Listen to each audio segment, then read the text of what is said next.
Sa putong ito, mga kapanayam natin si Chief Inspector Maria Teresa Makatangay, ang hepe ng Cebu City Police Station 2. Magandang hapon po, Chief Inspector Makatangay. Si Lala Roque po ito. Hello, good afternoon po, Miss Lala, and to all our listeners. Sa oras pong ito ko'y nahuba natin na pagkakilanlan ng armadong lalaki at ano hubang maaring pakay niya talaga at nandun siya sa Archbishop Palace? Okay, etong si shooter natin, yung purpose niya sana doon is makipag-usap sa mga pare. However, due to his suspicious na pagsagot sa ito nga sekretarya, nakapag-arouse ng suspicion against them. Now, tumawag nga sila ng pulis. Now, pagdating ng pulis, naabutan siya na balisa, no? And then, nung tinawag yung attention niya, of course, di agad lumapit yung police, tinawag yung attention niya, biglang bumunot ng firearms, ng 38 caliber.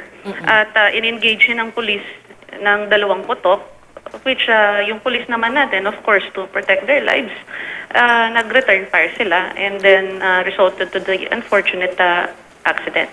So para nakikita nyo, plano talaga nitong lalaking ito na maaaring may plano siya talagang gawin sa sino mang pare dun sa Archbishop Palace. At may baril kasi siya Hindi.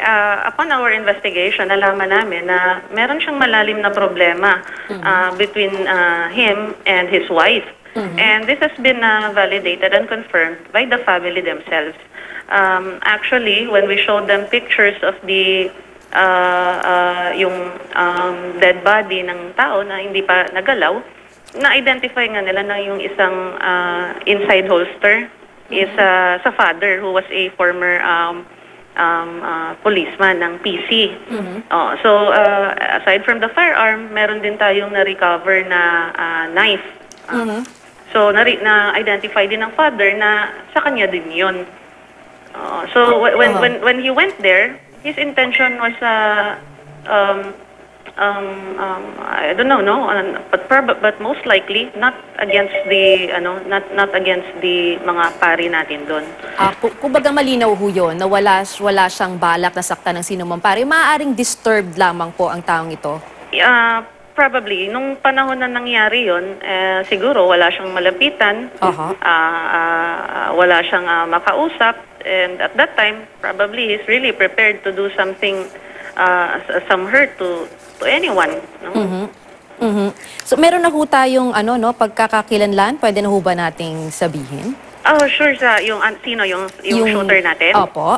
Yung shooter natin is si Mr. Jeffrey Caniedo. He is 41 years old and residing at Agustina Village, Tungkil, Minglanilla.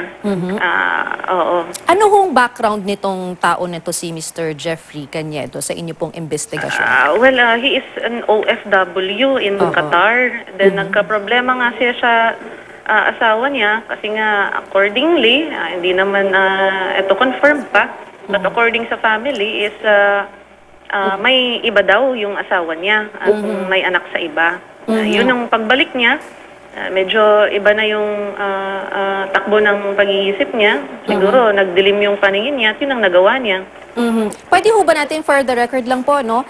Pwede ho ba nating i-spell ang pangalan po ng ating shooter? Sige po. Si Juliet Echo Foxtrot Romeo Echo Yankee. Charlie Alpha Enye Echo Delta Oscar. Echo Delta Oscar. Okay. Si Jeffrey Caniedo po. Nakausap niyo na po yung pamilya? Yes. Actually, to ensure transparency of the investigation, pinagharap namin yung responding policeman to the family of this Jeffrey Caniedo.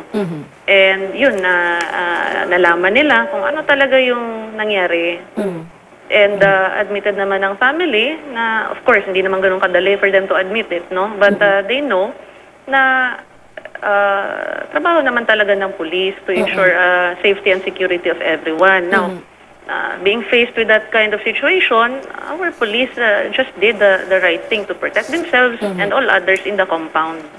Pwede niyo ba sa aming kwento paano ho siya nakapasok dun sa Archbishop's Palace? At sa ngayon po, paano na po ang seguridad na ginagawa ngayon doon sa paligid ng Archbishop's Palace? Okay, yung Archbishop Palace caters to everyone of all kinds of faith and to believe in God. So, open lang yung doors nila to anyone who go there and pray kasi may chapel dun sa loob. Okay. Now, nung pumasok ito, they were thinking na isa sa mga parokyano. That later on, they found out nga na iba pala yung gusto niyang mangyari. So, gusto sana niya makausap si Archbishop, pero wala nga si Archbishop doon. Okay. Kaya medyo siguro na frustrate siya kasi wala siyang makausap. Okay. Sige po. Okay, maraming salamat po sa inyong panahon. Patuloy na lang po kaming magfa-follow up. Okay. Dito sa balitang ito.